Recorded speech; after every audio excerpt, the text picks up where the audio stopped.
सभी का पुनः स्वागत है हमारे YouTube channel time to study में। और मैं डॉक्टर सत्यशील चौहान आप सभी के लिए लेकर आया हूँ फिर से एक नई वीडियो।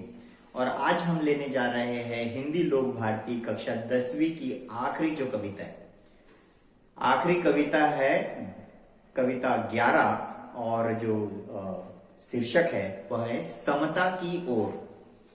ध्यान देना मेरे प्यारे विद्यार्थियों, कविता का जो नाम है इस नाम से ही कवि ने अपना संदेश दिया है। कवि संपूर्ण समाज को समानता की ओर ले जाने का प्रयत्न करने की बात कर रहे हैं। और जो कवि है उनका नाम क्या है, आप अपने टेक्स्ट में देख सकते हैं, टेक्स्ट बुक पे मुकुटधर पांडेय जी। मुकुटधर पांडेय जी का जन्म 1895 में बिलासपुर जो कि छत्तीसगढ़ में है हुआ था और मृत्यु 1989 में हुई थी। इनका परिचय इस प्रकार है। छायावाद के प्रतिष्ठित कवि मुकुटधर पांडेय जी ने 12 वर्ष की अल्पायु से ही लिखना शुरू कर दिया था। अर्थात इनका जो लेखन कार्य है यह बाल्यकाल से ही प्रारंभ हो गया था। 12 वर्ष की एकदम छोटी सी आयु में ही इन्होंने साहित्य सृजन का जो कार्य है वह प्रारंभ कर दिया था। आपकी कवि काव्य रचनाओं में मानव प्रेम, प्रकृति सौंदर्य, मानवीयकरण, आध्यात्मिकता और गीतात्मकता के तत्व प्रमुखता से परिलक्षित होती है। इनके काव्य की क्या क्या विशेषता है, जो कि छायावादी जो कवि काव्य धारा है उसकी जो विशेषता है वही इनके काव्य की भी विशेषता है। जैसे छायावाद में प्रकृति चित्रण होता है, इनके काव्य में भी है। मानवीयकरण है, यह भी इनके काव्य में पाया गया है।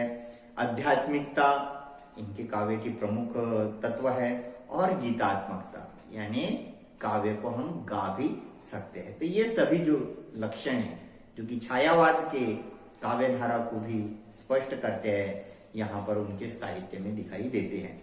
आपने पद्य के साथ साथ गद्य में भी पूरे अधिकार के साथ लिखा है। इन्होंने कविताएं तो की है लेकिन कहानी, नाटक, उपन्यास इस प्रकार का भी उनका साहित्य सृजन रहा है।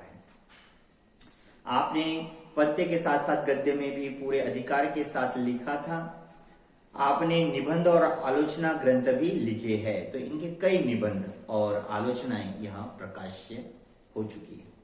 तो प्रमुख कृतियां इनकी देख लेते हैं। पूजा फूल, शैलबाला ये कविता संग्रह है। उसी प्रकार लक्ष्मा ये अनुदित उपन्यास है, अनुवाद इन्होंने किया है। परिश्रम यह निबंध है और हृदयदान, मामा, स्मृति पुंज ये आदि इनके साहित्य के अंश है। तो प्रस्तुत जो कविता है समता की ओर, समानता की ओर, इसका अब हम अध्ययन करने जा रहे हैं। मेरे प्यारे विद्यार्थियों, भारत में 6 ऋतुएं मानी गई है, जिसमें वसंत है, ग्रीष्म, ग्रीष्म, वर्षा, शरद, हेमंत और शिशिर। तो इन 6 ऋतुओं में शिशिर यह शीतलता की चरमोत्कर्षता होती है। जब बहुत ज्यादा ठंडी पड़ती है, ठंडी के मौसम को हम शिशिर ऋतु कहते हैं। लेकिन शिशिर ऋतु में प्रकृति में जितने भी चाहे पशु हो, पक्षी हो, इन सभी को काफी कठिनाइयों का सामना करना पड़ता है। तो प्रस्तुत कविता में कवि ने शिशिर ऋतु में पड़ने वाली अत्यधिक ठंडक से परेशान प्राणियों, साधन संपन्न एवं अभावग्रस्त व्यक्तियों के जीवन यापन का सजीव वर्णन किया है कि एकदम ठंडी में पशुओं पर क्या प्रभाव पड़ता है, अमीर लोगों पर क्या प्रभाव पड़ता है और गरीब लोग जिनके खाने के लाले हैं उन पर क्या प्रभाव पड़ता है, इन तीनों का यहाँ पर चित्रण किया गया है। यदि आप तैयार हो तो इसका सस्वर वाचन कर ले। ठीक है, तो आइए इसको हम थोड़ा गा लेते हैं। बीत गया हेमंत भ्रात, शिशिर ऋतु आई, प्रकृति हुई द्युतहीन, अवनी में कंजुटिकाई। का है छाई। बीत गया हेमंत भ्रात शिशिर ऋतु आई। प्रकृति हुई द्युतहीन अवनी में कुंझटी का है छाई। पड़ता खूब तुषार पद्मदल तालों में बिल खाते।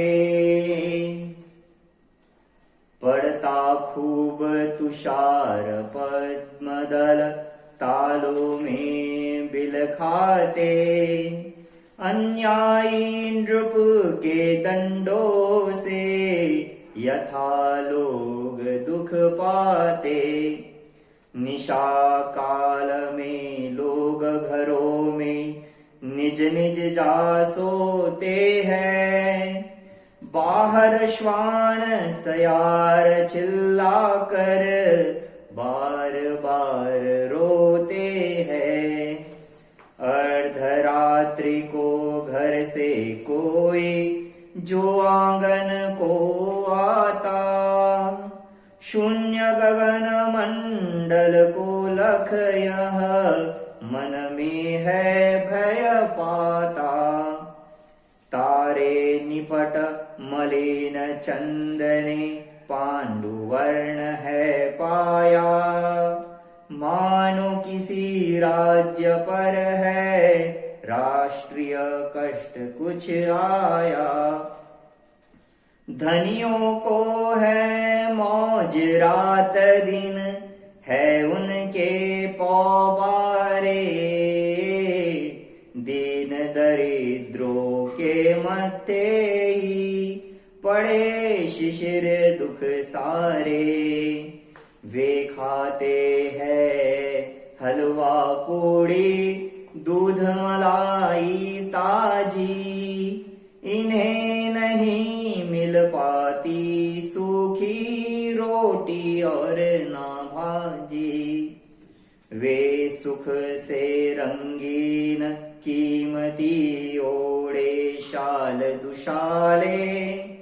पर इनके कंपित बदनों पर गिरते हैं नित पाले।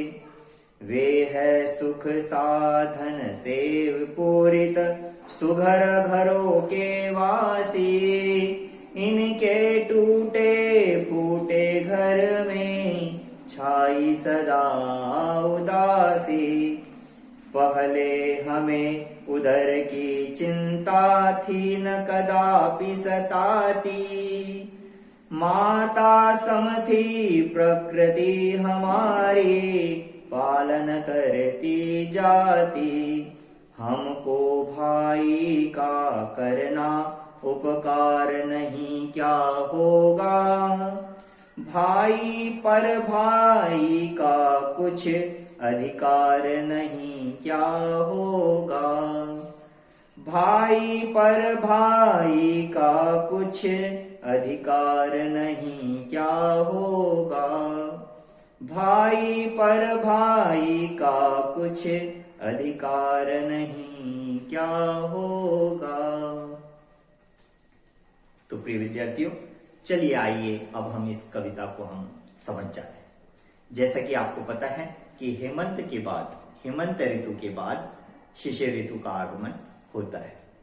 हेमंत में न ज्यादा गर्मी होती है न ठंडी होती है, लेकिन शिशिर ऋतु में बहुत ही अधिक ठंडी पड़ती है। तो क्या क्या फर्क पड़ता है देखिए।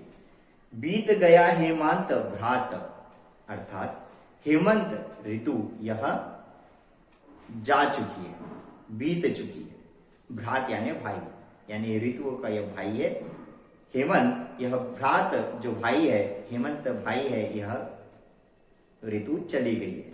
शिशिर ऋतु आई, अब मौसम ने करवट पलटी है और अब शिशिर ऋतु आई है। ठंड की, जाड़ों की यह ऋतु आई है। प्रकृति हुई द्युतहीन, लेकिन इसका परिणाम प्रकृति पर क्या हुआ कि वह तेजहीन हो गई है, निस्तेज हो गई है, चमक रहित हो गई है। तो द्युतिहीन का अर्थ क्या हो जाएगा? बिल्कुल चमकहीन, तेज रहित। अवनी में कुंझटिका है छाई और धरती, यह सारी धरती यह कोहरे में ढक गई। कुंझटिका यानी होता है धुंध, कोहरा। तो ये सारी प्रकृति ऐसा प्रतीत होता है कि जैसे जो धुंध है यह इससे पूरी तरह डूब गई।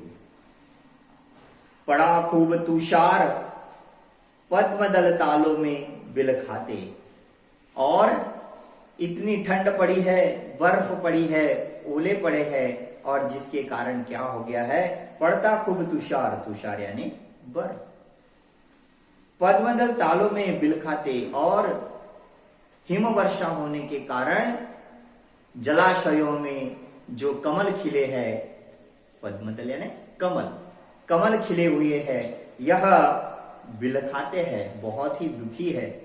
क्यों? क्योंकि उनकी कोमल कोमल जो पंखुड़ियां है यह ठंडी से जीर्ण शीर्ण हो गई है, फट गई है। और कैसे?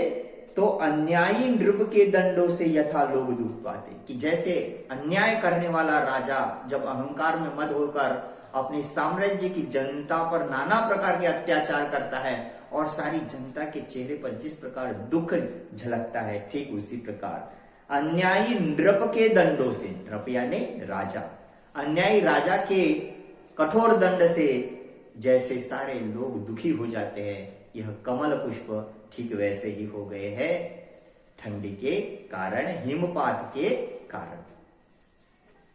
निशा काल में अब हुआ ठंडी में रात में क्या होता है, तो देखिए निशा काल में लोग घरों में निज निज जा सोते हैं, कि ठंडी में रात को लोग ज्यादा बाहर निकलते नहीं है ठंड के कारण, सभी लोग जिन जिन के घर है वह अपने घरों में जाकर अंदर गीजर हीटर जो भी आग लगाकर तपाकर शांति से बैठ जाते हैं।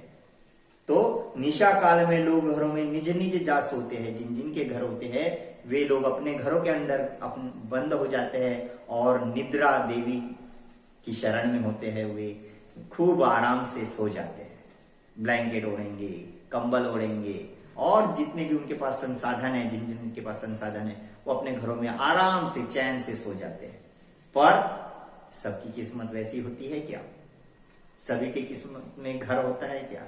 नहीं। हमारे देश में आज भी ऐसे कई लोग हैं जो जिनके सिर पर छत भी नहीं है, वो फुटपाथ पर सोते हैं, वे झिल्ली के एक छोटे से आश्रय में सो जाते हैं। कई कई तो ऐसे लोग हैं जो पाइप के अंदर, जो सीमेंट के पाइप होते, जहां जगह मिली वहां वो सो जाते हैं। तो वो तो इंसान भी हो गए, लेकिन जो पशु पक्षी है उनका क्या हाल होता है इस कड़ाके की ठंड में, शिशिर ऋतु में, आप कल्पना नहीं कर सकते। तो क्या होता है बेटा, देखो बाहर श्वान, श्वान यानी कुत्ते, सियार चिल्ला चिल्ला कर बार बार रोते हैं। उन्हें यह ठंडी इतनी असहनीय हो जाती है कि वे पशु तो अपने दर्द को किसी को अभिव्यक्त भी नहीं कर पाते, वे मूक पशु सिर्फ जोर जोर से चिल्लाकर अपने दुख को अभिव्यक्त करते हैं।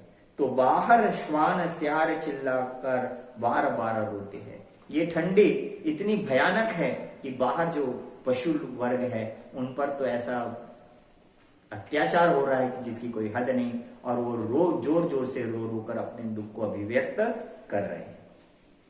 क्या होता है देखिए, अर्धरात्रि को घर से कोई जो बाहर आंगन को आता, वैसे तो शिशिर ऋतु यानी ठंडी ऋतु में तो इतना अधिक पारा नीचे चले जाता है, इतनी अधिक ठंडी पड़ती है कि कोई आधी रात को घर से बाहर निकल की हिम्मत नहीं करता। लेकिन अगर कोई करता भी है तो क्या दिखाई देता है, देखिए अर्धरात्रि यानी आधी रात को घर से कोई जो आंगन में आता, शून्य गगन मंडल को लख यह मन में है भय पाता। बाहर आकर आसमान में जब देखता है कि कोहरे से भरी रात है और इतनी भयानक रात देखकर हृदय कांप उठता है कि कैसे लोग बाहर रहते होंगे, कैसे लोग जीवन यापन करते होंगे। और आकाश में जो तारा मंडल है, तारे मंडल है, उनका क्या हाल है वह देख लीजिए, तारे निपट मलिन। और आकाश में शिशिर ऋतु में ऐसा प्रतीत होता है कि आकाश के सारे तारे यह निपट मलिन चंद से पांडु वर्ण है पाया। तारे भी बेचारे असह्य है और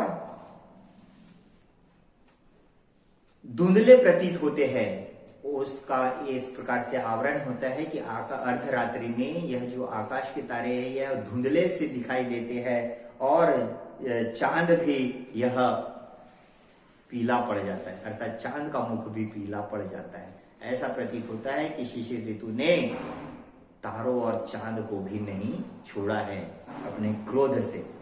मानो किसी राज्य पर है राष्ट्रीय कष्ट कुछ आया और आकाश के उन धुंधले तारों को और पीले पड़े हुए चंद्र को देखकर ऐसा प्रतीत होता है कि यह वातावरण तो ऐसा है ही भयानक है जैसे किसी राज्य पर कोई बहुत बड़ा महासंकट आ चुका है। ऐसे मनहूसियत का वहां पर वातावरण निर्माण हो जाता है।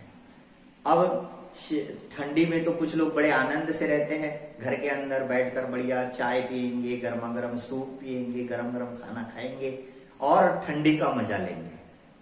लेकिन यहां पर वही चित्रण किया गया, धनियों को है मौज, रात दिन है उनके पौबार। कि धनियों के लिए यह जो ठंडी का मौसम है यह आनंद का मौसम है। वे घर में बैठकर मौज मनाते हैं, रात दिन आनंद से रहते हैं, उनके पौबारा, और उनके लिए तो यह लाभ का समय है। बड़ी आराम से बैठो, मस्त चैन से रहो, इस प्रकार की उनकी स्थिति होती है। लेकिन ठीक इसके विपरीत दीन दरिद्रों के मत्थे ही पड़े शिशिर दुख सारे।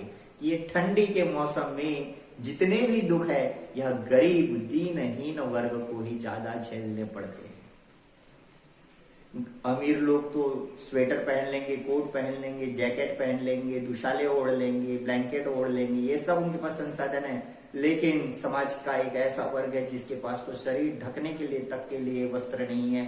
फटे पुराने एक वस्त्र को ही वह चला रहा है तो वो ठंडी से कैसे बच पाएगा। आप कल्पना कर सकते हैं कि उसे कितनी ठंडी लगेगी। तो दीन दरिद्रों के मत्थे ही पड़े शिशिर दुख सारे, कि ठंडी में पड़ने वाले ये आने वाले ये सारे दुख का जो पहाड़ है यह गरीब लोगों के ही मत्थे पड़ा है, उन्हें ही यह सब दुख झेलने हैं। अमीर लोग क्या क्या करते ठंडी में, देखिए, वे खाते हैं हलवा पूड़ी दूध मलाई ताजी। उनके तो खाने का कोई भी समस्या नहीं है, वे तो बहुत कुछ बना बना कर खाते हैं ठंडी में। क्या क्या बनाते हैं ठंडी में, क्या मिलता है सबसे ज्यादा, गाजर मिलता है, बढ़िया गाजर का हलवा, और उसके साथ पूड़ी का वो आनंद लेते हैं। दूध पीते हैं, अपनी सेहत बनाते हैं, दूध मलाई ताजी, और उन्हें खाने के लिए नाना प्रकार के विविध प्रकार के व्यंजन उपलब्ध हो जाते हैं और वो ठंडी का आनंद लेते हैं खाने के रूप में। पर सभी की किस्मत इतनी अच्छी नहीं होती, लेकिन गरीबों की किस्मत इन्हें नहीं मिलती पर सूखी रोटी और न भाजी। ठंडी के मौसम में रोजगार के अवसर भी बहुत कम हो जाते हैं और जिसके कारण गरीब लोगों के यहाँ तो रोटी के लिए भी बड़ी कठिनाई पड़ जाती है और इन्हें एक रोटी और सूखी सब्जी भी नसीब नहीं होती। तो आप हमारे समाज में जो आर्थिक विषमता है इसकी आप कल्पना कर सकते हैं। एक के पास तो इतना पैसा है कि वो उसके लिए पास रखने के लिए जगह नहीं है और किसी के पास तो इतना कम पैसा है कि वो पेट भूखा मर रहा है, एक वक्त की रोटी तक उसे नसीब नहीं।